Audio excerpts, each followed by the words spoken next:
All right, by now, guys, you know I love talking about old wrestling. What you might not know is it's not my real passion. My real passion is helping people save money. My real passion is getting families out of apartments and into houses. My real passion is getting people's finances aligned so they can retire on time. I hated going to Walmart and seeing the greeter being 80 years old. She should not be working. She should be home. Why is she still working? Because she still has a mortgage. I want to help avoid that for you. The other thing I want to help you with, let's make sure your kids don't get saddled with student loans. If you've got a student loan, why did you get one? Maybe because your parents still had a mortgage. I'm not saying that to be funny. I'm being sincere. There's only so much money to go around. What I want to help you do is figure out where you are right now and where you want to be long term. And I do it at SaveWithConrad.com. I've been doing mortgages for more than 20 years. And during all that time, we've helped tens of thousands of families change their life. I mean, routinely, we're helping our podcast listeners save $500, $600, $700, $800 a month. But more importantly, get them out of debt faster and with cheaper monthly payments. But if you don't think it can happen for you, let me just tell you this. We are not the bank. We don't say no. We say not yet, but here's how. We're going to get you a game plan on how to improve your credit, how to save a little bit of cash, and how to get into that dream house. Maybe you're already in the house, but it would be nice if someday we could put a pool in the back, or one day we want to upgrade to hardwood floors, or remodel the kitchen, or get a badass master bathroom. I can help you do all of that with no money out of pocket right now at SaveWithConrad.com. You don't need perfect credit. You don't need money out of your pocket. And if we can't help you save some cash, we won't waste your time. Check it out, SaveWithConrad.com, NMLS number 65084, equal housing lender. And hey, y'all, don't take my word for it. Check us out. We've got an A+ with the Better Business Bureau. And as if that's not enough, go look at our reviews. Read them and weep, haters. ConradReviews.com. You'll see more than 1,000 5-star reviews. Our average review is 4.72 stars. Find out how much money you can save. Take control of your life in 2023 by taking control of your finances. We're going to show you how to keep more of your own money. If you've got credit card debt, what are you paying on that? 14%? 28%? You know you can do better. With the mortgage, though, you may not know this, the interest you pay is tax deductible. And we can even show you how to skip your next 2 house payments. So if you can get a lower monthly payment, pay your debt off faster, get a greater tax deduction at the end of the year, and right now, right after the holidays, skip your next 2 payments, buddy, this is the biggest no-brainer in the history of the world. Find out how much money you can save right now for free at SaveWithConrad.com, or hey man, shoot me an email directly, Conrad@SaveWithConrad.com. Hey guys, Tony Schiavone. Need to call a timeout real quick. Wanted to tell your listeners what I've been telling What Happened When listeners for a while now about all the cool things happening over on AdFreeShows.com. On a brand new edition of Insiders, Gary Juster sits down with Conrad to discuss his decades spent behind the scenes in AWA, NWA, WCW, and ROH. I don't think it was a battle with Eric so much on TV versus house shows. It was a matter of, if they're not making money, we got to figure out, something else. We just can't let it bleed like that. We go one-on-one with WWE Hall of Famer Teddy Long as he joins Mike Chioda for a special edition of Monday Mailbag. And so I'm tired, man. I'm really tired, but I don't want to let Mike drive because I already know, I already know how he drives. So anyway, I just couldn't take it no further. So I said, Mike, go ahead and, take us in. So I got in, let Mike start driving. I guess, man, I went right to sleep because I was tired. So I guess maybe 10 minutes into that ride, all of a sudden I wake up, we're like in a tailspin. Royal Rumble season is here, and we watch back the most memorable Rumble of all time, featuring the most iconic robe of all time, alongside the Nature Boy himself. There was only one Olivia Walker. She was classic. And but I just, out of nowhere, I just decided to pick that color in black. Here's the deal. I've never had a great physique, and that black makes you look leaner. So black on black boots. So I went to black a lot after about age of 41. That's very simple, honest answer. That's just a small taste of what we got waiting for you. With 4 levels to choose from, see for yourself why AdFreeShows is the best value in wrestling today. Sign up now at AdFreeShows.com.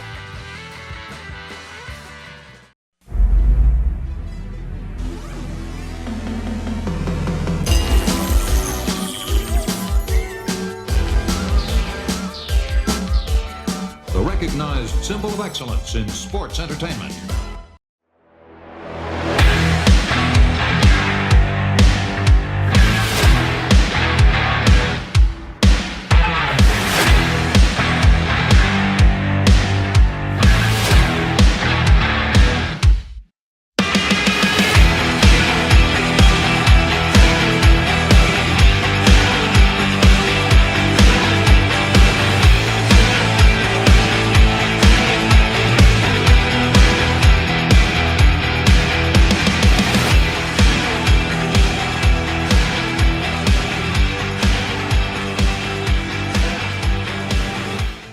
Hey, this is Kurt Angle, and welcome to the Kurt Angle Show.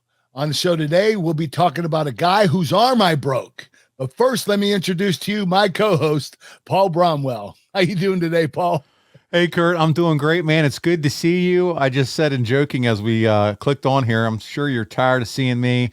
You got to come out here and spend a little time in my backyard here, and you drove because they canceled flights, and you were the man, and you showed up and did a really cool corporate event. You drove all the way back home, then you drive back out, you hit Hershey with the family, and you show up at RAW 30. Man, talk about that experience. It was a lot of fun. I didn't know that I was going to be teaming up with DX, going out there with those guys. I knew I was going to be refereeing a match. But, when they threw the idea at me, I was like, this is awesome. I'm going to be out there with DX. Like, when I started in wrestling, they were the hottest thing on TV, and knowing that, that was one of my inspirations when I joined. I love DX and I love Stone Cold Steve Austin. And those two gimmicks, if you want to call them that, that's what inspired me to start in pro wrestling. Kurt, we thought let's take the opportunity and put it out to the fans of the show and see if they have some questions about RAW 30 and your experience there. So instead of me going through it with you, let's throw it to the fans and let's hear what they have to say. So we're going to start with my buddy DJ Crunch, and he interacts with us a lot on social media. He said, RAW 30, Kurt, what was it like after the show? Did you hang out with all the old guard and get into some mischief? And what is it like now with Triple H running things from a creative standpoint compared to Vince? So let's start at the beginning. What was it like after the show? Did you get to hang out with any of these guys? No, I'm married. I have 6 kids actually, but it was time for me to get back to my family. We literally, we stayed overnight though. We did stay overnight, allowed the kids to stay up late because they didn't have school tomorrow. They did, but they were missing school because we drove out to Philadelphia. So, I didn't really get to hang out too much with anybody. I did speak to Hulk Hogan for a bit of time, for about a half hour, and I also spoke to Undertaker for about a half hour. And those two guys are the two guys that I wanted to catch up with when I went there. So I was very happy to be able to do that. Man, that's cool. So you spent time with Hulk. What'd you guys talk about? Let's talk a little bit about catching up with Hulk Hogan after all these years. Our health. What's broken, what needs to be fixed. Yes. What we need fixed, what we had fixed. Hogan had his back surgery again. He had the nerves cut from his lower body. He can't feel his lower body. So he has to use his cane to walk around. I thought he was using the cane because he has pain in his back. He doesn't have any pain. He has nothing at all. He can't feel anything. Yes. So now he can't feel his legs, so he has to walk with the cane, which is, that's pretty serious, man. I mean, I really feel for Hogan. He put his heart and soul into the business, and it ate him up. Yeah, his heart, soul, and his body, and he's paying for it all these years later. It was fun to see him come out and kick off the show, though, dude. It was. I mean, if you're going to kick off the show, the 30th anniversary of Raw, it should be Hulk Hogan. He's the name and face of the company. He's the guy that revolutionized pro wrestling. I have so much respect for him. All right, so DJ goes on. He says, what's it like now with Triple H running things? There's a fun picture. I saw it on social. We know he wore the leather coat to come out and do the DX, but there's a picture of him behind the scenes. He's got reading glasses on, the leather jacket with Bruce Pritchard beside him and William Regal beside him and Gorilla. But it's like he's still in his full gimmick, but the reading glasses and still working hard behind the show. When we were rehearsing outside, out in the ring earlier in the day, he had the glasses on. It's like, it's so weird to see Triple H like that, Yeah. You don't realize, guys get older, people get older. They That's start right. losing vision. I mean, they all had glasses. Shawn Michaels had them on. Everybody had their glasses on in the ring. I was the only one that didn't. I felt actually pretty young. Sean Waltman, but dude, Sean Waltman put you over on social media. He put out a Kurt Angle appreciation post. I thought that was pretty fun. You know what? He came up to me and he said, listen, man, you're one of the greatest. I really enjoyed watching your career and seeing you start out when I was in DX, and you know what you did is incredible, and I have so much respect for you. And he even said, hey, the thing we did tonight with DX and you, he said you carried that whole thing. I'm like, no, I didn't. I said a few lines, I answered a few questions. He said it's just how you did it. You were being the normal Kurt Angle, the unusual Kurt Angle that people always, the funny, dorky, yeah, the goofy guy, yeah. But he was really cool, and I told him how much I loved his career and followed his career, and I even told him that I watched him in WCW, and we really hit it off. So the next day or the day or 2 days later, he tweets this out, and I was like, whoa, So I tweeted him back and said, no, you're the best. That's awesome. It's such a camaraderie, and what I was excited about was because we talk is you being able to catch up, like you said, with the boys, because you guys don't always text and talk with each other all the time. It's events like this. You're right, Paul. The wrestling business, it's really sad because you live with these guys and girls on the road. You're with them more than you are with your family. But when it's done, nobody keeps in touch. Nobody calls each other. Nobody reaches out. Just the ones that are very, very close, maybe Triple H and Shawn Michaels, but for the most part, nobody really keeps in touch with each other. I text Triple H every couple months. He'll text me back or he'll get a hold of me every couple months, but it's not a lot. I don't hear anything from Brock Lesnar, Undertaker, all my closest friends, even Shelton Benjamin, I never hear from him. So it's a sad business in that category. But it turns into a family reunion quickly at these events. I got to ask, you said his name. It's like we never stopped doing it. You go back there a few years later, it seems like you're still going, Yeah. You said Brock Lesnar. Did you get to at least say hi to him? No, I didn't even see him. I didn't even know he was there. My wife told me he was there, and I was like, Brock wasn't even backstage. I didn't see him. So I think he just went there and did his segment and then left. Yeah, it was at the very end. Yeah. All right, Ben's up next. He said, if you were to have one final match against anyone from the current WWE roster, who would you choose? Oh, man. Anyone at the current roster? Current roster that you saw the other night. I really, really like Seth Rollins. I know you do. I love the character he's doing right now, the flamboyant thing. He is such a great wrestler, such a great talent. I know the company has utilized him a lot in the past couple of years, but I think they don't utilize him enough. I think this guy should be where Roman Reigns is, on top all the time. It was cool because the camera had cut away and you guys were still in the match after that tag match. And I saw him on 2 different occasions come over and hug you. And I thought, man, this is special. Yeah. Him and I really hit it off when I was a producer for the WWE, and he was wrestling, and, he told me he was a big fan of mine when he was a kid. And, it makes you feel old because, it wasn't that long ago that I was wrestling, but it was cool. Seth is a good kid. He is. That's awesome. And then Ben says, also, I just want to give you a quick thanks, as you're one of the main reasons I'm starting to train to be a wrestler. So there you go. Oh, good, man. Well, good luck to you. All right. Bosch is up next, and he says, what other factions would you like to join? And WWE put this tweet out too. They were like, what faction should Kurt join next? And I saw all kinds of stuff, all kinds of different factions. Kurt, what's the next one? I don't know. Probably the bloodline. I saw the bloodline mentioned in responses. I'm going to take over Paul Heyman's spot. Oh man, you could be the Ministry of Darkness is way over. Nation of Domination, no. Someone put PMS. I remember when Terry and Jackie had PMS. I saw that. Team Angle. I mean, hey, I still think they can revive Team Angle with Gable and they could. I know that they thought about it before, especially when they were first starting. When Gable and Jason Jordan were first starting. Yeah. We're thinking about it, but when Jason got hurt, that was it. But buddy, Shield and now DX. I mean, does it get any better than this? No, man. I'm just waiting for New World Order to come out and ask me to join. All right, Troy's up next. Troy Almeida, and he says, was there anyone specific you were looking forward to seeing again at the reunion that maybe you haven't seen in a long time? You know what? I really wanted to see Michael Hayes. I love Michael. Such a great addition to the business. What he's done for the business is nothing short of amazing. He's great at his job. He's a producer, and he helps with the writing team. He does a lot of different things in the company, but I always enjoy talking to Michael. He's just an excellent guy. And then his last comment was the DX segment was hilarious. Always great to see you on TV, Kurt Angle. So there you go. Jason Bratelli says, how does it feel to be in DX? Everybody loved the DX fit, man. You know what? I felt like a sore thumb, to be honest with you. Did you have it down, the whole DX? Were you doing the crotch chops right? Did you practice?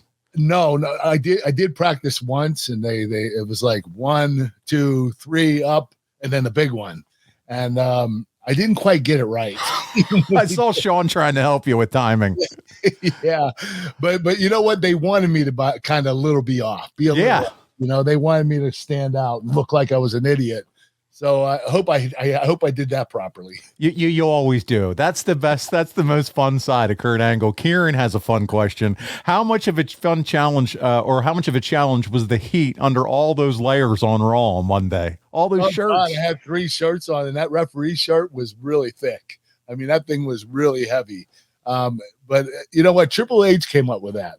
He was like, hey, what if you wore a ref shirt at the underneath and you had a DX shirt, and then you wore your shirt on top, and then we come out and, you have your shirt on, and we're like, hey, what are you doing? Well, you're out here with DX, and you say, I always want to be a part of DX, and take your shirt off and have DX shirt on. And then later on, hey, we have everything in line. We have the wrestlers. We have everybody ready to go. We just need somebody to officiate. And what is it? Guys, it's me. Hey, I have an idea. And take it off. And I had the ref shirt on. That was Triple H's call, and I thought it was hilarious. And so they had that made for you, obviously the red, white, and blue. Jolene, my seamstress for WWE, made it for me. She did an incredible job. She also did my pants with the stars around. Oh, very cool. Very nice. All right, Stangs is up next. We want to get these in, man, because people are still a buzz about your appearance. So I appreciate you doing this. And then we're going to jump into Bob Holly.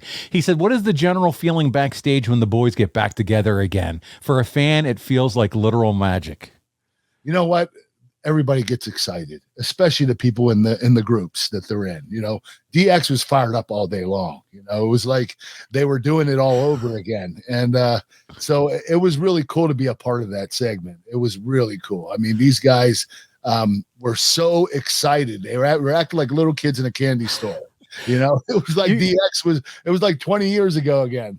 You got to love the road dog, Jesse James. He just oozes fun and laughter. He does. And some of the facial expressions, the way he talks, and I think he said something where he wanted to wrestle somebody, and he was like, no, I'm not going to do it. Yeah. Away. He just does some of the funniest things. He's hilarious. He is. He's good, and he has a great podcast too, and he's hysterical. Big D WWE says your DX segment was excellent, Kurt. Did you guys rehearse your lines before coming out, or was it all on the fly? Well, we didn't rehearse much. It was like, you say this, you say this. Okay. I'll say this, you chime in, Kurt, you do this. So it wasn't all planned out. It was, there was a little ad lib and a little bit of planning, but there was a little bit of both. All right. PJ Roth has a fun question, although I know you're pretty strict on your diet right now. What was your favorite food item at catering at Raw this week? I had the brownies. I had like 6 of them. Yes, he did. He went for it. I did. Right before I went out, I went back to the catering, and there was no food, and all they had was dessert. I was like, you know what? I'm going to make tonight my cheat night. So I threw 6 brownies in my hand, took them back to my dressing room, and ate all of them, in one sitting. It was the catering's just as good as you remember, huh? Yeah, you know what? The catering's actually better right now. They have a lot of food, different choices, and it's grade A. It's first class. It really is. Keith asked who you were looking forward to seeing most at Raw. I think you talked about that. You said you wanted to see Hogan and Undertaker, but all of those guys were fun. Yeah, you know what? I wanted to see Shawn Michaels again. I wanted to see Triple H. I actually wanted to see Vince. Vince was not there, unfortunately. Our last question is from Avid RVD Enjoyer. And they said, over the couple shows you've been to recently, you've probably saw many newer talents step between the ropes that you're not as familiar with before. Which ones have impressed you the most, both backstage and on TV? Personally, Austin Theory is one of my favorites right now. Is there somebody new, Kurt, on the roster that you were like, man, I like this kid and I like what they're doing out there? Well, he took the words right out of my mouth. Austin Theory. This kid's talented. He has a credible look. I mean, now I know why Vince McMahon was, making him his boy and pushing him. Yeah. This kid is special, man. He's going to have a huge future. I'm really looking forward to seeing what pans out for him. Yeah, absolutely. He's got the look and seems to be having, has the charisma, and he had a good independent career. So it'll be fun to see how his career continues to evolve. Kurt, thank you so much for doing that. I kind of sprung you on that, but we put it out on social. We got so many fun questions. I thought this is the best way to have you tell your story of your experience on Raw 30. It was just so fun to be there and watch it all go down. Man, 30 years on TV. Isn't that crazy? 30 years. Yeah. I can't believe I was actually, I was in it for about 10, I think, to be honest with you. Yeah. Because I left for TNA for 11. But it was really cool to have that. It was actually better than the 25th anniversary. And it was cool to see your wife and kids all there, and they're of age now where they could all enjoy it. You know what I mean? Oh, yes. I went out there after the show, and I gave them all a kiss and a hug, and told them I loved them, and it was a lot of fun. We had a good little family vacation for the weekend. That's awesome. And I saw you at Hershey Chocolate World the day before, so you guys looked like you made the best of it. We want to pause this episode of the Kurt Angle Show to tell you about something Kurt and I are super passionate about, and that's great seafood and steaks. Yes, you heard me right. You know I love food. Kurt likes food when he's not dieting, and he does have his cheat meals, but you're not going to get a better meal than at jimmysfamousseafood.com. If you're a fan of the wrestling podcast, you've heard Conrad talk about it, and many of the other wrestlers. Their pictures are hanging up all over the wall in Jimmy's Famous Seafood, and right now we have a deal for you. Jimmy's Famous is going to be a hit at your party, so listen. Free 2-day nationwide shipping on orders over $125. All you got to do is use the promo code ANGLE. That's it. Promo code ANGLE, and you can take advantage of that free 2-day nationwide shipping.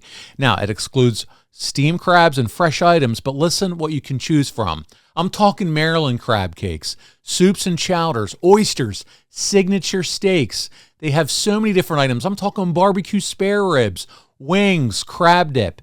And the sleeper item, their crab cake egg rolls. You haven't had anything that good. I'm telling you, I love it. I get it every time I go there. They have packages that you can buy. They have their famous gift box. That includes 4 of the world's best colossal Maryland crab cakes, crab soups, crab dip, seafood seasoning, the whole 9 yards. They have a tailgate bundle that includes those wings and ribs I talked about, plus that crab cake mix. They've been featured on diners, drive-ins, and dives, Beat Bobby Flay, and so much more. And there's a reason for that. They've been in business for 40 years. It's a fantastic company. It's a fantastic place to eat. And they're going to bring it to your doorstep, freezing cold, ready to go for you to make some fantastic food and be the hero at your next party. Take advantage of it now. Jimmy'sFamousSeafood.com, promo code ANGLE. Kurt, we're going to jump into our topic today. It's your old rival, the hardcore one himself, Bob Holly. Bob is turning 60 on January 29th, Kurt. That guy hasn't aged in years, though, has he? Does it look like he's 60? No. Bob has looked the same ever since he was 30 years old. I haven't seen him age one bit. I actually saw him a few years ago at an autograph signing, and he looked exactly the same. It was incredible. Yeah, so was that probably the last time you saw him? Was a few years ago, you think? Yeah, it was a few years ago. It was at an autograph signing. I can't remember where. It was somewhere down south, and him and a few other the former WWE superstars were there, and I got to see him. I got to give him a hug and say hi to him. I didn't talk to him ever since, when I was in WWE the first time, like 2004 or 5. That was the last time I actually spoke to Bob, so it was good to see him. Well, let's dig into it because Bob is one of the first opponents when you start doing weekly dark matches. It's you and Bob, man, working together. Can you remember those days and what it was like to work with him back then? Kind of what was going through your mind, your first interactions working with Bob Holly? Yeah, Bob was great. He was very giving. he taught me a lot, and he, he's a pretty snug guy. He likes to lay it in, which I love that too, and I love that about Bob. But he taught me a lot. I needed somebody like Bob to start out doing those dark matches, and Bob was there for me, and he really helped me quite a bit. Yeah, he did have a reputation, just if you read in the dirt sheets and things like that, about being rough on the younger guys.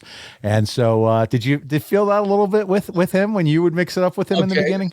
You know what? He was never rough on the younger guys unless the younger guys deserved it. Okay, so if you had a chip on your shoulder and you came in, you're going to have to meet up with Bob Holly. I mean, that was it. Bob's one of the toughest guys I know. And so he kept the locker room, besides Undertaker, he kept the locker room in good order. And if any young talent got out of hand, he was going to be there to beat the shit out of them. I mean, that's just the truth. Well, he did defeat you in Boston. It's June 7th, a dark match, which is one of the bigger crowds at this point, Kurt, that you had worked in front of before your debut on TV. Do you remember that all these years ago? Do you remember working with Bob in Boston that June, also long ago, in that dark match? I don't remember in particular. I do remember when I wrestled him on TV. Oh, we got those clips. I'm sure we'll talk about that later. Yeah. But no, I don't recall, only because I wrestled so many people in so many dark matches. And I think I wrestled Bob even a few more times in between, before and after that.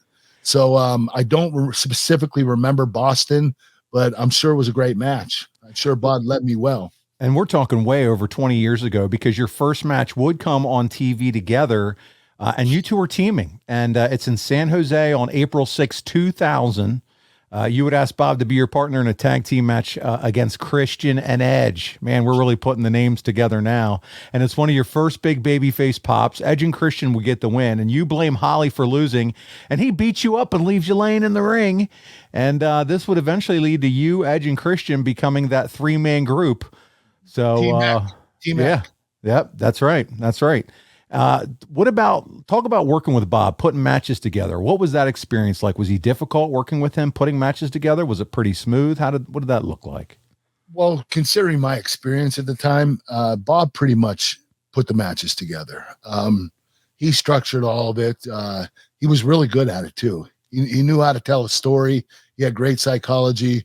Had no problem with that. Guy was a great technician, great wrestler, tough guy, strong, good body, good looking guy. I mean, he had all the tools. I'm really just quite surprised that they didn't push him to the level that he deserved to be. Yeah. And I'm sure that had a lot to do with his injuries too. Well, buddy, listen, a month later from this point, you have your first singles match on TV with him in Richmond. And before the match, Bob calls you a 30-year-old virgin in a pre-match promo. And there wasn't much difference to the Bob backstage versus the Bob in front of the camera, was there? No, he was the same, yes. But listen, you got the win with a German suplex, and he attacks you afterwards and suplexes you onto a chair. And but man, we talked about, Bob has this reputation of being stiff. Did you ever feel that he was stiffer than some in the ring? No, he was stiff. He laid in. If he's going to give you a clothesline, it's going to be high near your chin, and he's going to lay it in pretty hard. But he was really good. I didn't have any problems with him. He didn't have the reputation of wanting to hurt people. He had a reputation of being snug, not even stiff, but snug. Well, listen, we're going to read, or I'm going to read some excerpts. We have him from his book that he wrote, because he wrote some things about you, Kurt. And so I'm going to read him, and then we're going to talk about him a little bit. I would imagine he wrote about me. He says, here we go. In June of 2000, they were still building Kurt up and pushing him hard. So I was one of the guys who helped to get him over and make him look really good. We were at a TV taping for SmackDown in Hartford, and we're going over the match backstage. He was still pretty green, so I was calling the match. He was making suggestions, and that was fine. I don't have a problem with a new guy suggesting something as long as it fits what we're doing and it makes sense in terms of when we do it. Kurt had the spot he did in a lot of his matches where he went for a moonsault and missed. So I told him, you need to hit the moonsault. If he didn't hit it sometimes, it would become too predictable when he went up to the top rope for it. Everyone would know he always would miss it. He said, I don't know if I can do that. I've never landed on anyone. I told him he would be fine and that it would be a good swerve. Everybody would be expecting him to miss, so why not nail it this time? Is that how you remember the conversation with you and Bob? You're cracking up. No, I know he regretted every word he said later on that night. He did. Oh, Kurt, he does. So listen, it's June 29th. It's Hartford on SmackDown.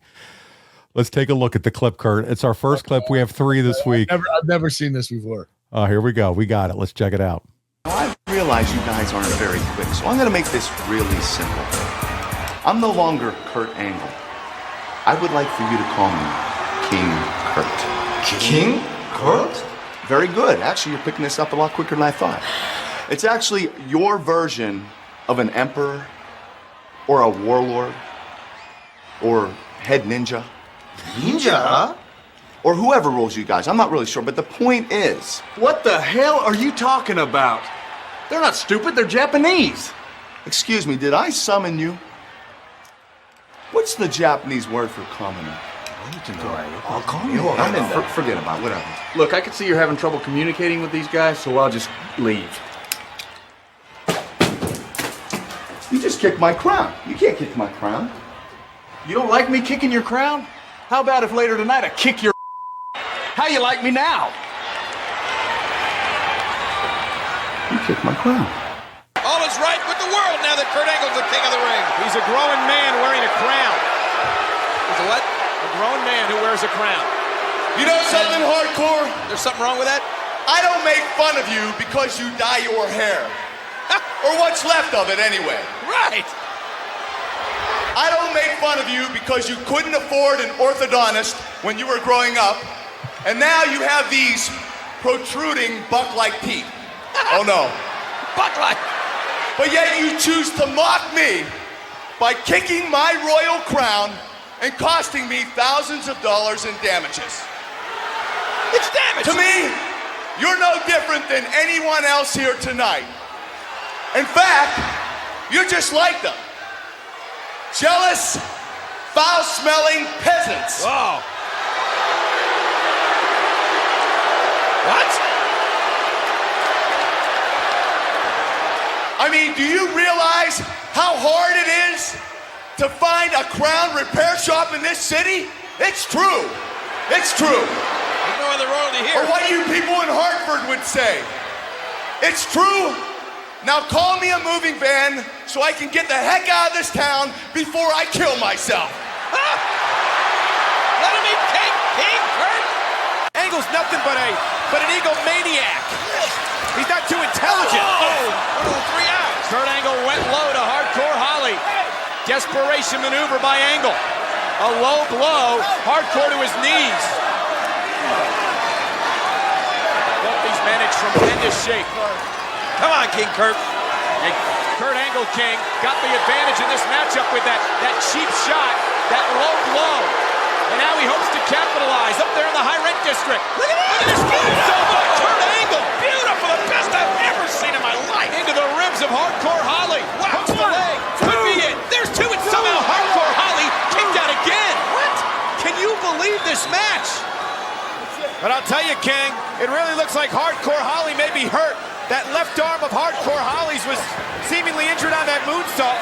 Look how Holly's favoring that left arm. Holly trying to battle back against Kurt Angle. Take another look here. The double feature. Kurt Angle with the high-risk maneuver. A moonsault from the top rope. But watch this. His leg landing on that left arm of Hardcore Holly and King. That left arm could be broken. And look at Angle taking advantage of that injured left arm. Oh, and what a clothesline. Here's the cover. There's 1. There's 2. Kurt Angle kicks out. No! Before the count of 3. Ooh, that was close. Come on, Kurt. King Kurt, come on. Well, Holly really favoring that left arm. I have no idea how Holly's still going here. Obviously in a tremendous amount of pain, but what a competitor. Oh, and a low blow again. Kurt Angle to Hardcore Holly. A low blow, blatant by Kurt Angle. The Olympic slam. Hooks the leg. Kurt Angle wins, but not before a low blow to Hardcore Holly. And it's a damn shame that rugged, grueling match, King, had to end with a low blow Kurt, first time you've seen it, and maybe ever since it happened. What'd you think? Didn't look as bad as I thought it would. It was actually a lot worse than that. I remember when I pulled his arm to shoot him off, it was the left arm that was broken. I grabbed his left arm and I shot him off, and his arm stretched because it was a compound fracture. So both bones were broken in half. So I stretched his arm out like 3 extra inches. Like it was so weird. And I'm not the same to this day because of it. It really freaked me out, man. I didn't even know what to say right now. I'm going to tell you what he said. Yeah, he wrote about it in his book. And when I watched you watching that clip and you were holding your arms together and wincing the whole time, I knew it affected you. The fact he is such a tough guy, though, to see he even did that much in the match after that. Nobody would have finished the match. Only Bob Holly. His arm, it was a compound fracture. It wasn't just a little break. It was hanging off his arm. Mm-hmm. His wrist was hanging. Here's what he said in his book. We got to the ring and the match was fine. When the time came, he slammed me and started to climb the ropes for the moonsault. I was laying there thinking, he's put me too far out. But I decided that he was a good athlete and he had pretty big legs, so he'd be able to jump far enough and make it. As soon as his feet left the buckle, I knew he wasn't going to make it. I could see his legs were going to land on my ribs, so I rolled towards the ring post to protect myself. As I turned into him, his shin caught me on my forearm, and it sounded like a damn shotgun had gone off. I rolled over saying, "You broke my fucking arm." Kurt didn't know what to do, so I said, "Cover me." That was what we planned to do. I guess he figured I'd just stay down, but that wasn't what we called, so I kicked out. The expression on Kurt's face was of total disbelief. "What the fuck are you doing? Just hit me." "What? Fucking hit me, Kurt," is what Bob Holly said to you. Now, Kurt, in your book, you said once he'd broken his arm that you had to take over and become the ring general, and Bob would write that you didn't and that you were freaking out. How do you remember all this going down? Okay, what happened was after that happened, I was freaking out. When I found out his arm was broken, yeah, I was going crazy. So I was talking to Bob. He was talking back to me. We were talking over each other. We were trying to, communicate. So we were both speaking, and I was trying to, I thought I should lead the match because he was injured, and he wanted to lead the match because he had a broken arm and he was limited. So I should have just listened to him. Instead, we were both talking. And although you could tell that I was listening more to Bob, sure, whatever, because that finish right there wasn't exactly the finish that we had planned. So, something happened where I gave another ball shot, which wasn't supposed to happen. Then I angle slammed him. So we finished the match a little bit early, not that much early, but we finished it. Was it Bob who said, "Let's just keep it going"? That you recall? Yeah, Bob wanted to keep going. He's crazy. I mean, me, if I broke my arm like that, I'd be like, I'm done. Yeah, let's wrap this up immediately. Let's go to the hospital. Yeah. Yeah. Well, this is what he continued to write in the book. He said, "They took me to the hospital to get it x-rayed. I was waiting for the doctor to come back with the results when Kurt walked in. I was surprised that he came to visit me. He hadn't needed to do that. It was appreciated, though. I told him that I didn't think my arm was broken, just badly bruised. He dropped his head and said that he'd seen the x-ray. And I saw the freaking x-ray. Yeah, and it was definitely broken. My heart sank. I had just signed my new contract, and I felt that I was in a good spot, that they were going to start pushing me seriously again. I had been working my ass off. I was making plenty of money, and everything was going great. I was happy. Now my arm was broken. They fixed me up with a temporary split and sling, and Kurt drove me back to the hotel. He made sure I got up to my room and got me settled before he left.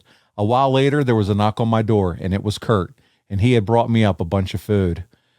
Kurt, I just want to say something right now. Dude, you are a good guy. I mean, I see you behind the scenes and stuff too, and I don't care what anybody shit says, but this is another example of when the camera's on, you are a good-hearted dude, and I just want to say that. That's amazing, and I'm glad he told that story in the book. Well, you know what? I'll say this. I could not believe that Bob Holly finished that match. I do remember going into the hospital, and this doctor, I'm walking by the x-ray room. He's like, "Hey, come here, look at this." I look, and he's like, "This is Bob Holly's arm." And both bones were broken, completely broke all the way. And so I come into the bedroom or the hospital room. Yes. And Bob was trying to, he was like, "Hey, I don't think it's that bad." Yeah, that's what he said. He didn't think it was broke. I think it's just sprained. And I'm like, oh my God, I have to tell him this. I had to see the x-ray. I said, Bob, it's broken. I'm sorry, man, but you have a compound fracture. This thing, it's barely hanging on your arm. I'm sorry, man. So it looked like he just lost everything in the world. Like, everything they cared about was lost. I mean, he had this hopeless look on his face. I was like, oh my God, I feel so bad right now. Kurt, not only are you the one who broke his arm, you're the one who had to tell him that it was broken, not even the doctor.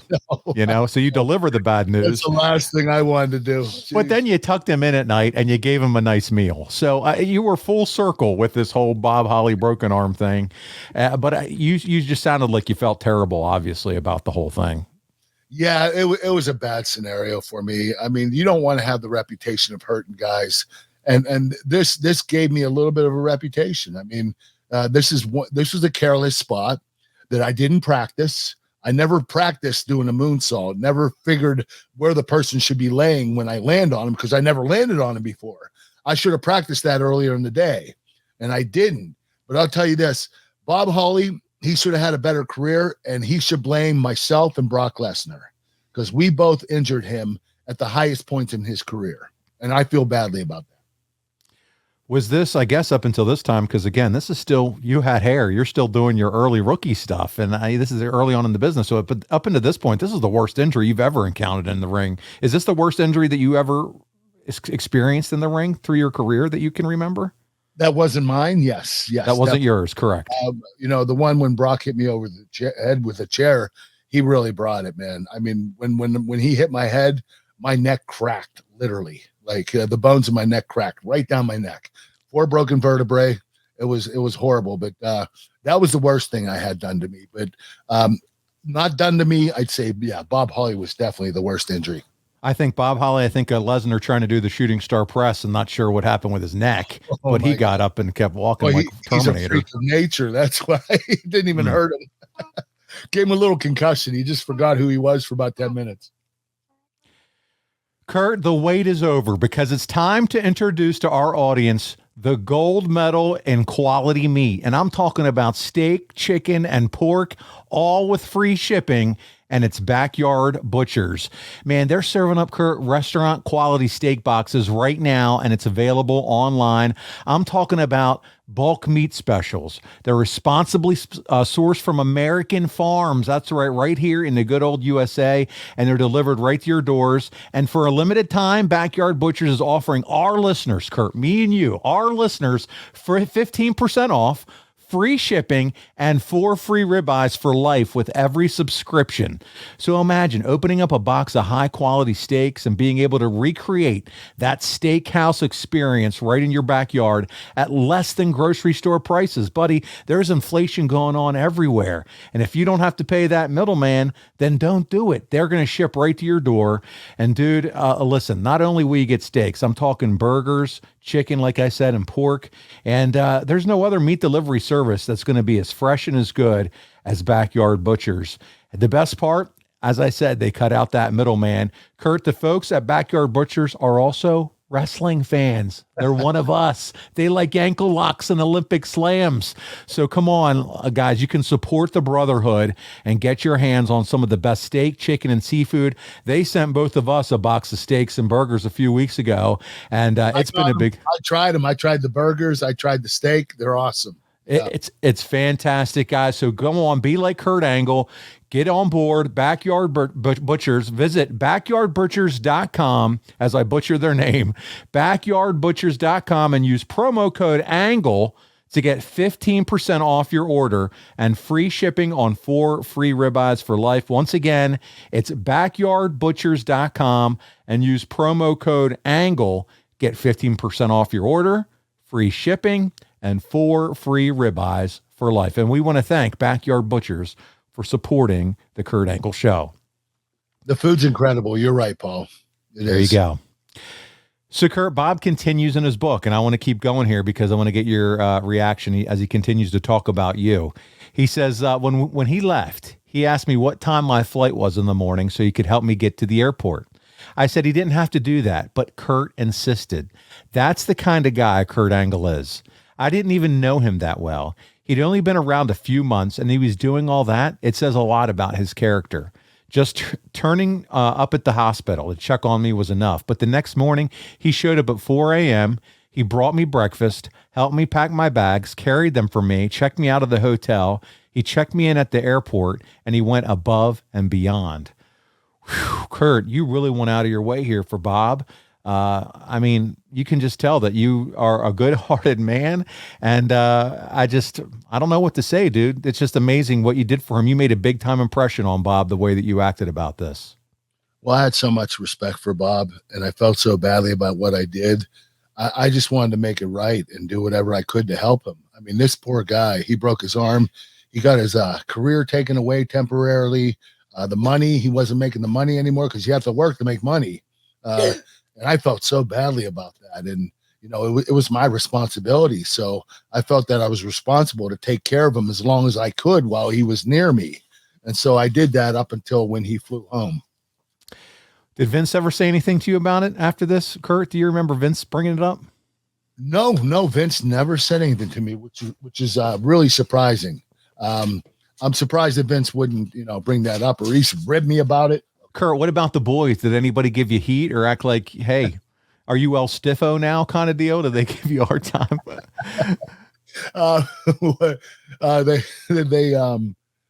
Edge and Christian were ribbing me a lot. I bet they did. Are you going to break my arm too, Angle? Oh, man. So, but we were all close. I mean, they could rib me all they wanted. If someone I didn't know barely would rib me, I'd be a little bit like, why the hell are you ribbing me? I don't even know you. Yeah. But did it affect you at all as far as wrestling, or were you kind of just like, listen, I'm just going to practice that move before I ever do it again? Do you think it affected you at all mentally as like, hey, I don't want to hurt anybody anymore? Were you a little apprehensive or not really? What I did is that move taught me a lot about what I had to do. And I decided that I wasn't going to practice it, but I knew exactly what I had to do when I placed somebody in the ring. I saw where I went with Bob. I went a little bit in front of halfway. So I knew that I actually go up more than I go out. So I gauged myself to go up. So I would lay the guy in between the corner and the middle of the ring, but in between that. So he would be closer to the corner of me than the opposite corner. So I gauged it so that I would at least hit the move properly and not underperform. Under rotate, I guess. Yeah. Well, listen, just a few months later, buddy, you're the world champion, and you're in Columbus, Ohio, and on an episode of Raw, you're defending your WWE title against Crash Holly, and this will be when Bob returns. And Dave Meltzer had this to say: Angle beat Crash Holly to keep the WWF title with an ankle lock submission. Crash said he'd win the title with one hand tied behind his back, but quickly, behind Angle's back, undid his arm. Fans were really into the near falls when Crash had Angle down, which is amazing since Crash is positioned as a preliminary wrestler at this point. It either speaks volumes for what a great worker Angle is, because Flair used to get people to pop for TV jobbers all the time in his era, or that nobody takes him seriously as a top heel. Angle cracked Crash with a chair shot until Bob ran in, followed by E&C, that's right, Edge and Christian, and then Undertaker, who cleaned house of Edge and Christian. Angle punched Undertaker in the face, and he just laughed. Foley then set up a six-man with the same participants for later in the show.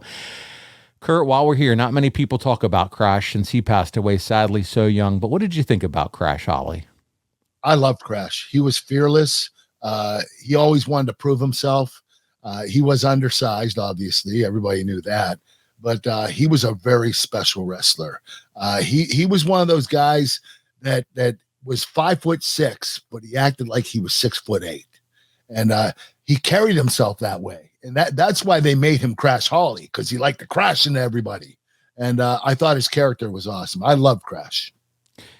Let's move to Bob's thoughts. We're going back to his book because he says, sure enough, for my first night back on TV, Kurt was in a match with Crash, and after he'd won, Kurt was putting the boots to Crash. I ran out to make the save. It was a way to get me back on screen as a surprise rather than by building up a return match for me. I don't know why they chose to do it that way. You would have thought that revenge angle between me and Kurt would be a great starting point. It wasn't. The next night, I was tagging with Crash against Test and Albert. Nothing was done to follow up on the run-in on Kurt.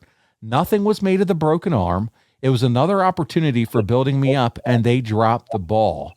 So what do you think about that? I mean, when Bob returns, don't you think, hey, man, there's a nice opportunity here for me and Bob to rotate into something? They dropped the ball. They definitely did, because that angle could have been really strong.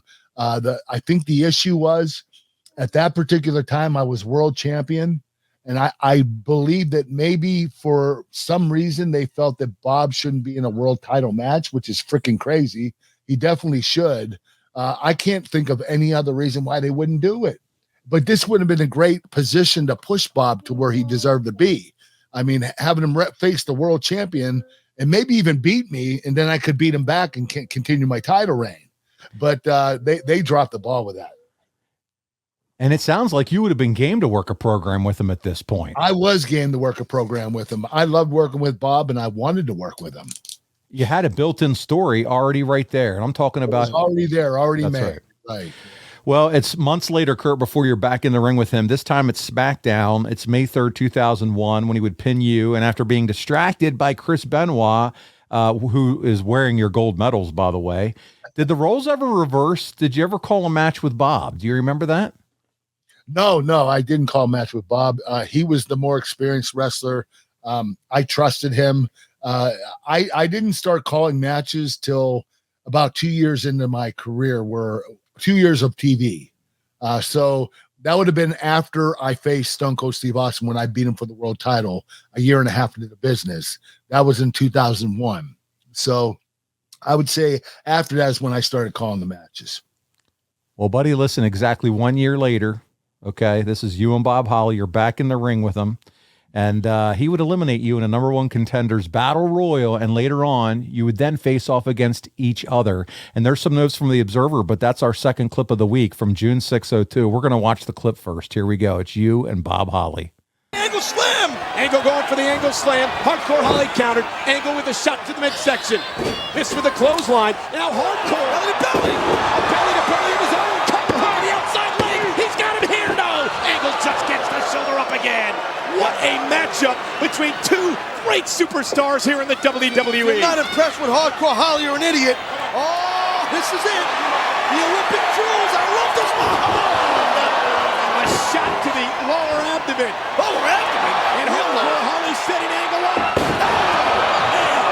And a high impact maneuver. Hook of the leg. Holly's got him in Angle again. Gets the shoulder up. Hardcore Holly just sticking Angle to the mat with that powerbomb.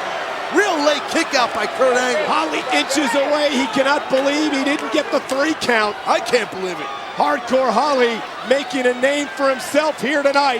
How do you like me now as Holly gets all fired up? Go get him, Holly. Go get him, Holly. Kurt Angle is in trouble. Here it comes, setting him up for the Alabama Slam. And Kurt Angle. Wow, look at this. The ankle lock locked in. Holly needs to get to those ropes. Angle will break his ankle. Look at this. Angle's pulling to the middle of the ring. He can break the ankle of Hardcore Holly. The ankle twisted. The ankle contorted. Angle begging Holly to tap out. Will Hardcore Holly tap? Will he crawl to the bottom rope? Come on, Hardcore. Suck it up, man. Go on, get to those ropes, Hardcore. The threshold for pain must be tremendous for Holly. Hardcore desperately reaching.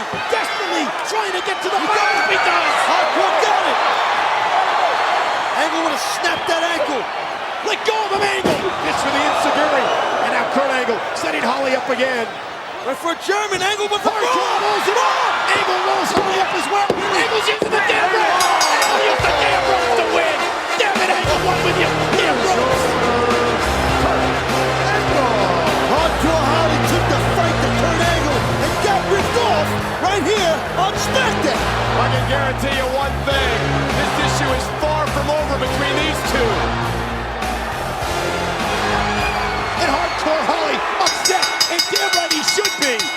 And this fight isn't over. Both these guys ain't no love lost here. Hardcore and Angle, a lot of hatred building. The Alabama Slam from Holly to Kurt Angle. Angle is out. Hardcore leaving his calling card. And now Hardcore. No, the hair. No. For the wing. Blow by Angle. The hair. Hardcore went for the hair. trying to rip that wig off Angle, and Angle's incensed. Angle picking up a steel chair. Well, that was taken away by the referee. Don't mess with Angle. Angle's got the bell now. He don't need the chair. Now a ring bell in his hand. Kurt Angle. Hardcore ducks underneath it. And Hardcore Holly with ring bell in hand. Right to the noggin. Right to the head. Kurt Angle with the steel ring bell. Hardcore just ringing Kurt Angle's bell. Look at the ball spot.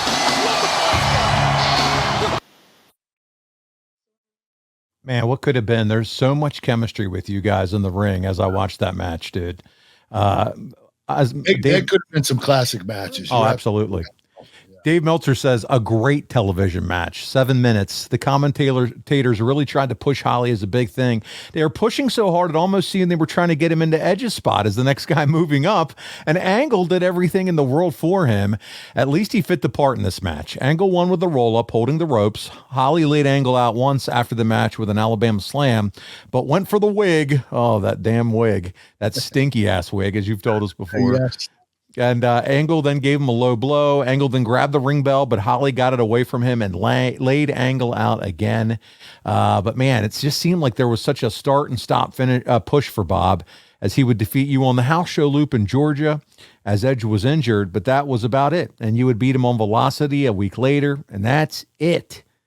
Do you think there was more to do with Bob Holly? I know you're going to say yes. I mean, so. Yes, but I also remember, I believe, shortly after this, Brock Lesnar powerbombed Bob and right onto his head. That's where we're headed next. Yeah. And it was unfortunate because at this particular time, they were pushing Bob and they started pushing him really hard again, when he faced Brock, and that set him back again. So unfortunately, like I said before, Brock and I are fairly responsible for him not being pushed the way he should have. I got to ask you, because that's exactly where we were headed next with this kind of timeline for Bob. Were you at the show that he broke his neck, that Brock broke his neck? Yes. I mean, that's got to be another, that's so scary, dude. Yeah, you know what? He landed right on his head. Something happened where Brock couldn't, tried to get him up, and he fell onto his head and landed right on top of his head. I mean, it was really bad.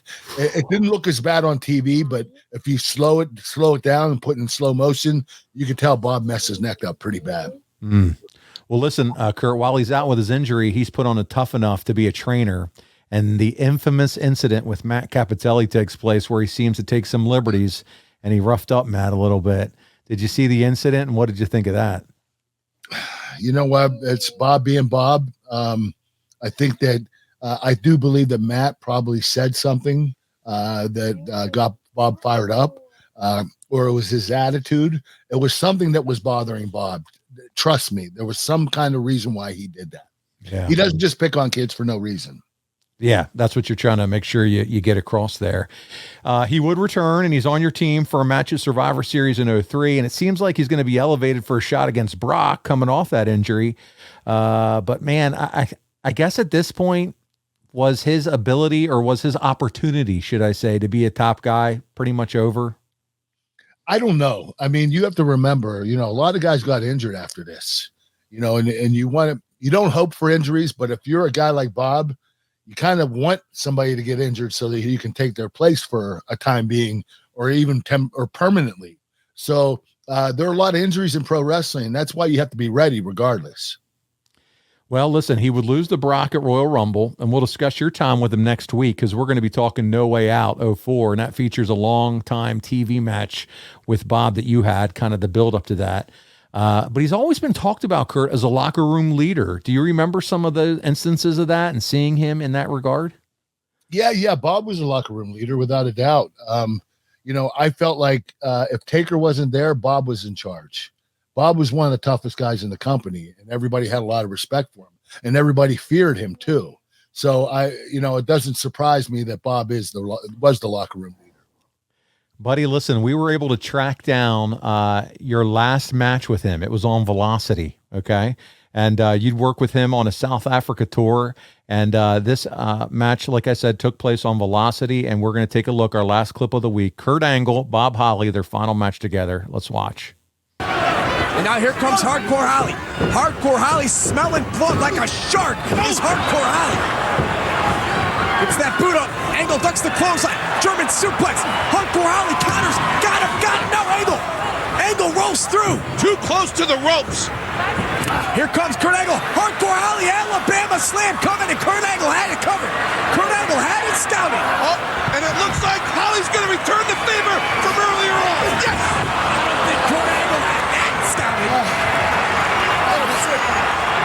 And now Holly taking his time, sizing up Kurt Angle.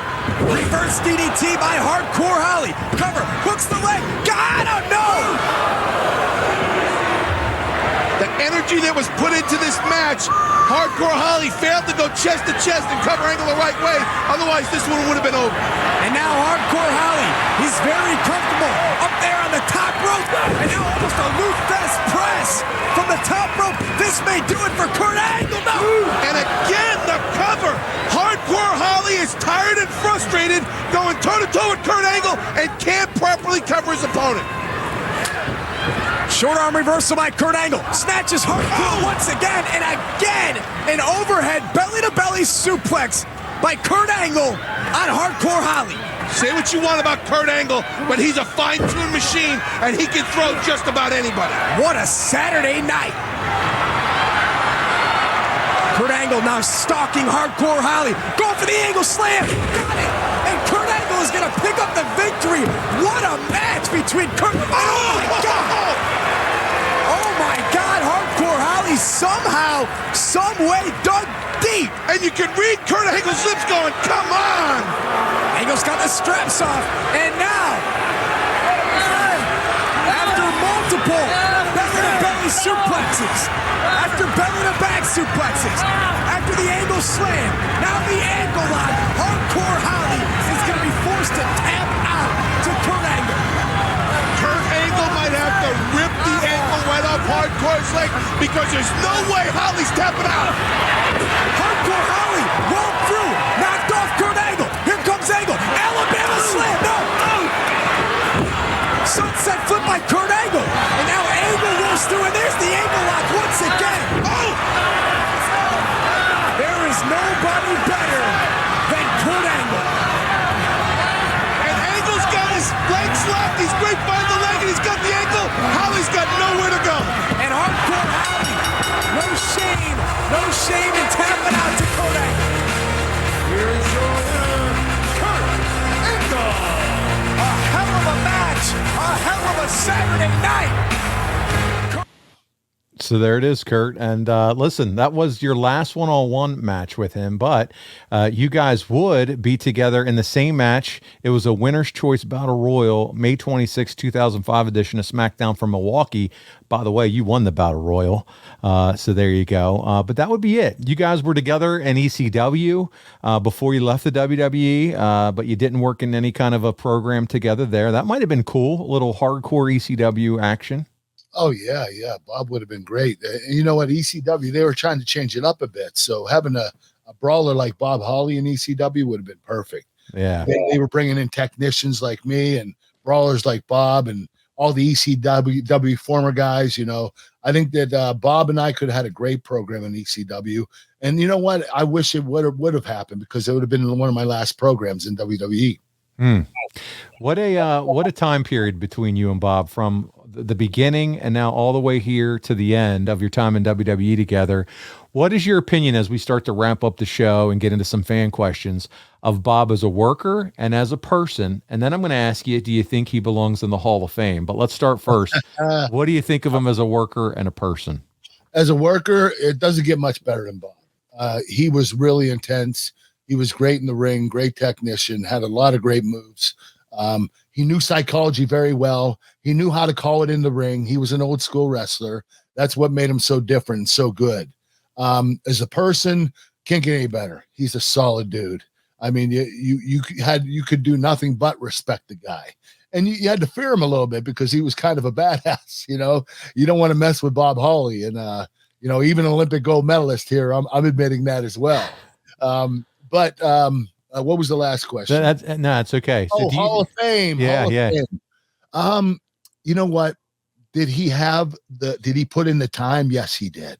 He definitely put in the time to be a Hall of Famer. Was he a big enough name? Yes, he was. Did he win enough titles? That's the question. Yeah. That's the only thing that I can say would weigh against Bob Holly.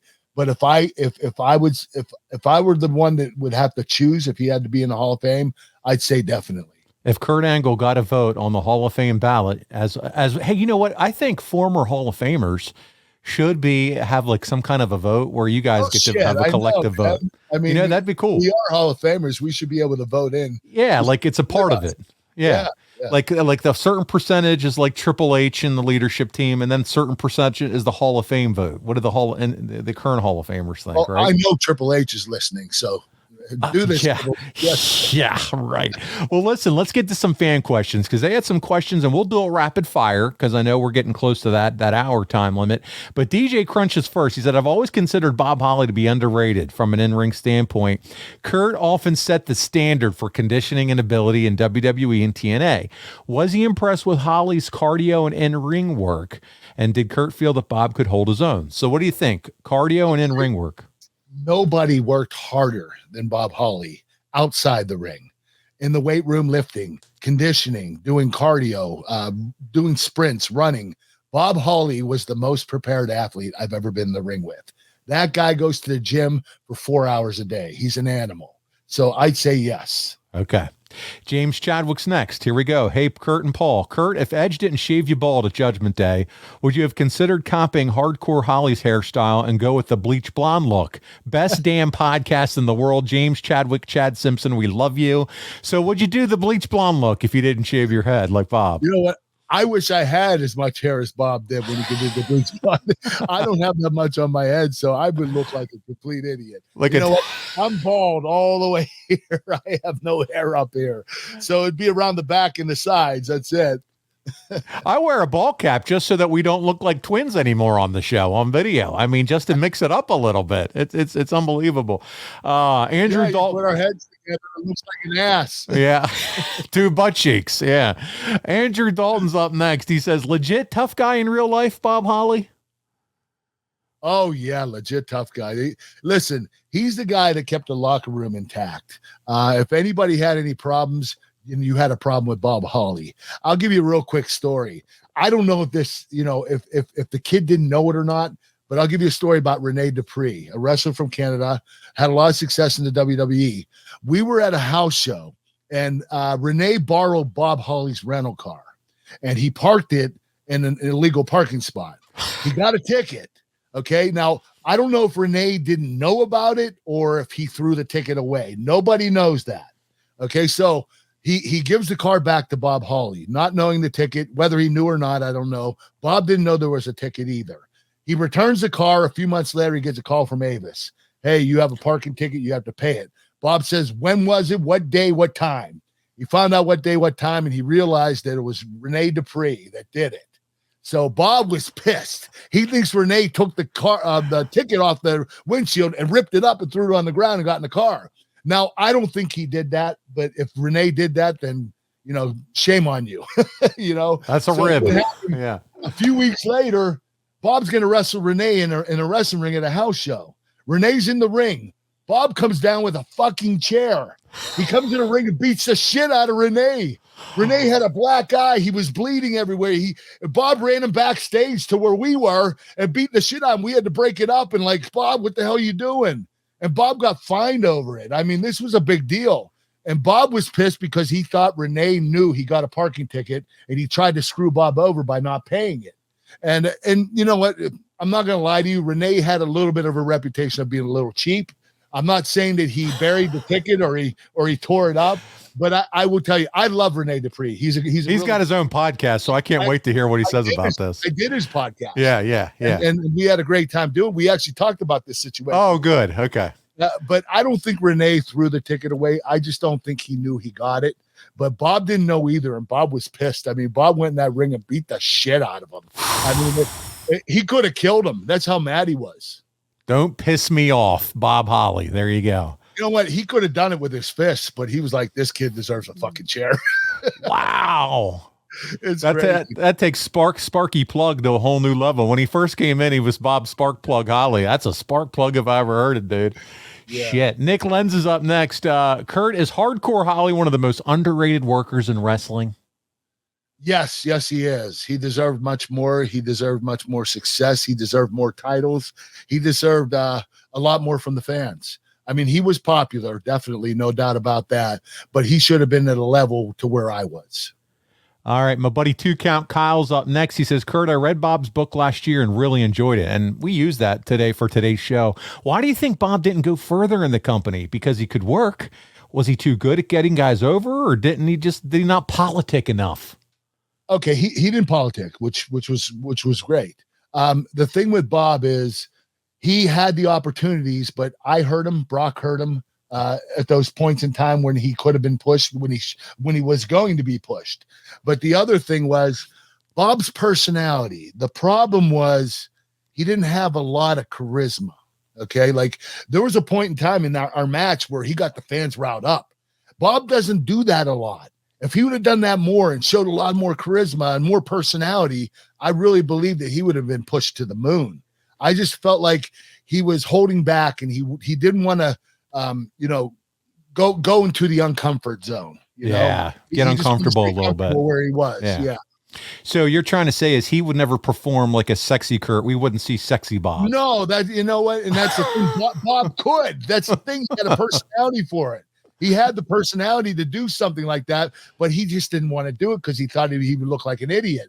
And I did look like an idiot. That's the point. But it got me over, That's right.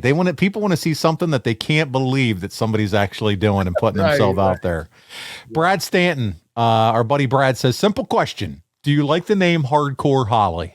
Love it. It's definitely Bob Holly.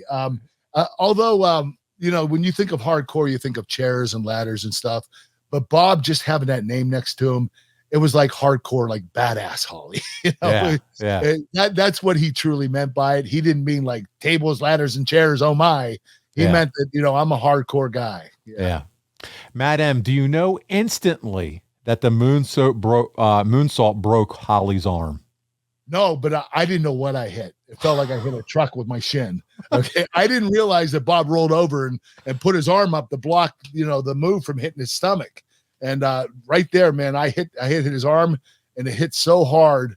I didn't know I broke his arm. I thought it was his ribs or his leg. I didn't know his arm was up, higher. So unfortunately, I felt so badly about that, man. That's the biggest mess up I've had in the business, in the history of my business, in the business. Yeah. Guys, if you don't watch it on YouTube, watching Kurt watch that clip is worth watching it on YouTube. Yeah, you were like a scared kid. Matt Godfrey, was Bob ever stiff with you? Me? Yeah.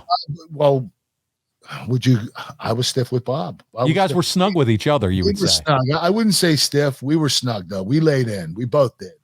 We both like that kind of style. Same with Chris Benoit. Yeah. Same thing. Brock Lesnar too. If you're an amateur wrestler, you're going to be stiff. Not that Bob Holly was, but he was a badass and he was a brawler and he liked the stiff stuff. Yeah. All right. 2 more questions. Jeremy Priest, was Bob one of the toughest guys you ever faced? He is the toughest guy I faced, without a doubt. I think that Bob Holly would have beaten up 99.9% of the guys in the locker room. For real. Shoot fighting. For real. Yes. Yeah. Tough as nails. The toughest guy I've ever met. Bobby with the last question of the week. Paulie B and Kurt, thank you so much for this podcast. I really enjoy hearing Kurt's take on different aspects of his career. Kurt, did you ever see Bob Holly as anything less than main event talent? No, I didn't. I always thought Bob would make it to main event. I thought he would win world titles. I thought that he would have a lot of success in the company. Unfortunately, he didn't. And I feel a little bit partially responsible for that. Guys, and if you didn't get a chance to check it out, we mentioned a couple matches. I'd say go back and watch those matches with Kurt, and you'll see exactly the chemistry we had great chemistry. Yeah, we had some great matches together. Yes.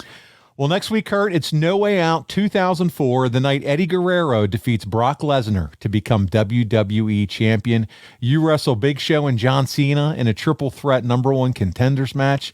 We're going to talk about the build, including you being knocked out on SmackDown. You probably don't even remember that, do you? Because you were knocked out. Nope, I don't. We're going to talk about it all, and it's going to be a blast. No Way Out 2004. Guys, come back and join us. Also, we talk a lot about Kurt's WWE career and his TNA Impact career, and you can check out all of his past moments on Impact at impactwrestling.com/packages and sign up with the code Kurt. That helps us, and we appreciate you doing that. I'm telling you, you're going to see some of Kurt's best matches ever, Kurt, on Impact Wrestling, right? Oh yeah. And you know what? I hate to admit this, but I had a little bit better of a career in TNA than I did WWE. And that's hard for me to say because I had an incredible career in WWE, but I really came into my own about 6 or 7 years into the business. And that's when I started in TNA, and I was there for a good 11 years. Yeah, great matches over there. So if you could do that, impactwrestling.com/packages, and the code is Kurt. I see them adding content in HD constantly. I'm talking about the weekly shows, all the pay-per-views. That's the place to go, and that helps us out. Also, check us out on AdFreeShows. You get all the shows early, ad-free plus bonus shows.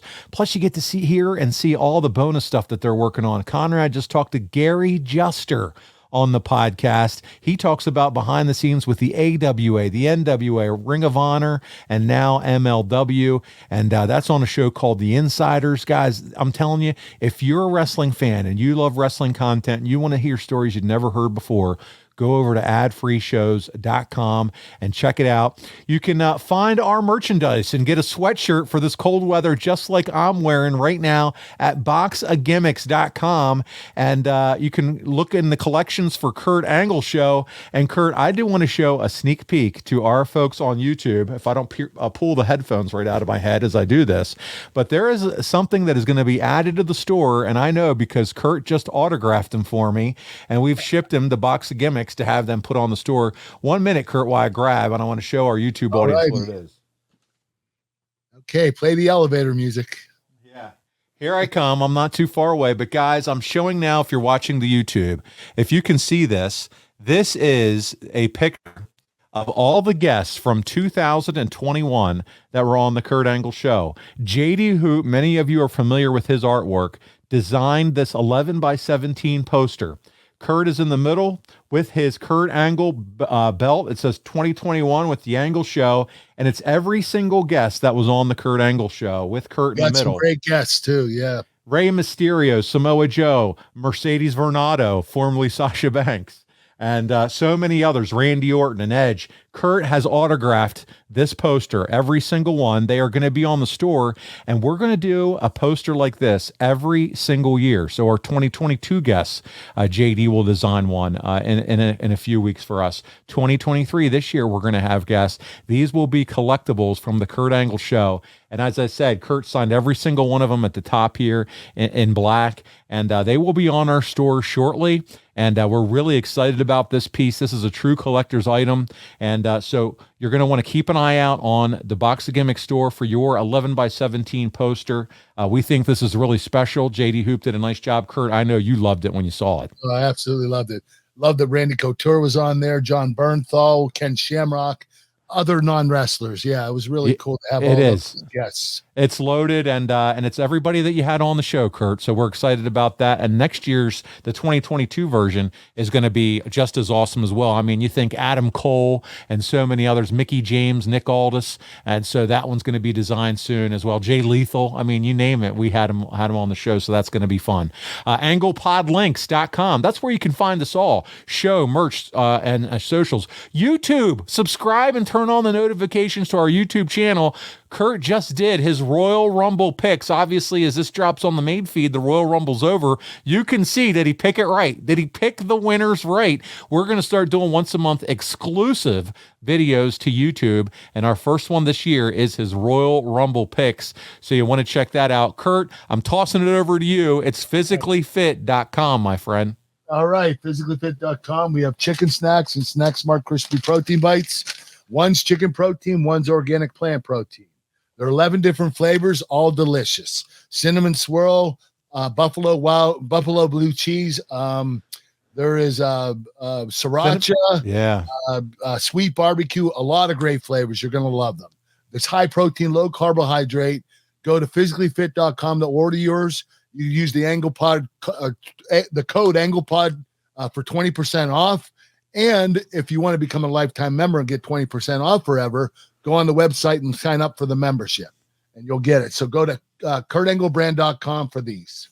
That's right. So check it out, physicallyfit.com. All good, physicallyfit.com. But we're headed there. It is now time for KurtAngleBrand.com, Kurt. And that's where they can get a lot of other cool stuff, including T-shirts, milk cartons, cowboy hats, birthday cards, and cameo videos.